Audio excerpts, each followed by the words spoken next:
Studio Gurgaon.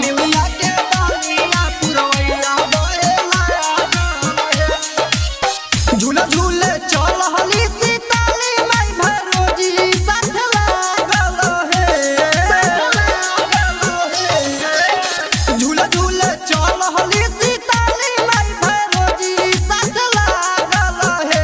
कि लचकेला चला चनी मिया के डलिया पुरवैया बहे लागल हे। कि लचकेला चला चनी मिया के डलिया पुरवैया बहे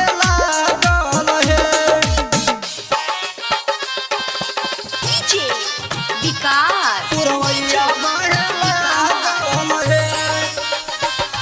पुरवैया बहे निमिया के डलिया पुरवैया बहे लागल। झूलत झूलत थकली सातोरे भवानी चल दिहली मालिन घर पिए खातिर पानी पिए खातिर पानी।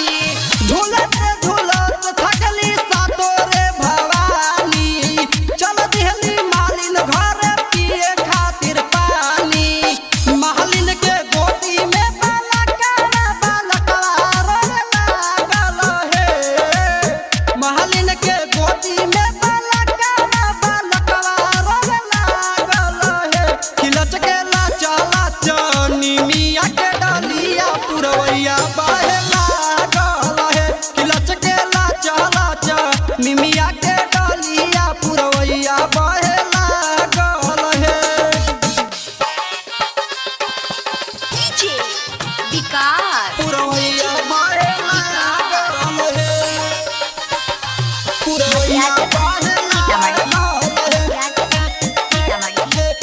निमिया के डलिया पुरवैया बहे लागल हे। बलका सुतवली मालिन सोने रे पलंग हवा पहले चिरुआ में जुड़वली माई के मन हवा जुड़वली माई के मन हवा।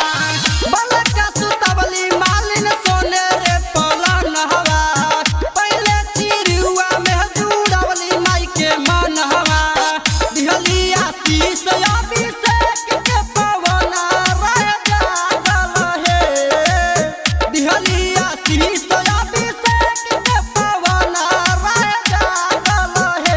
कि लचकेला चला चनी मिया के डलिया पुरवैया बहे लागल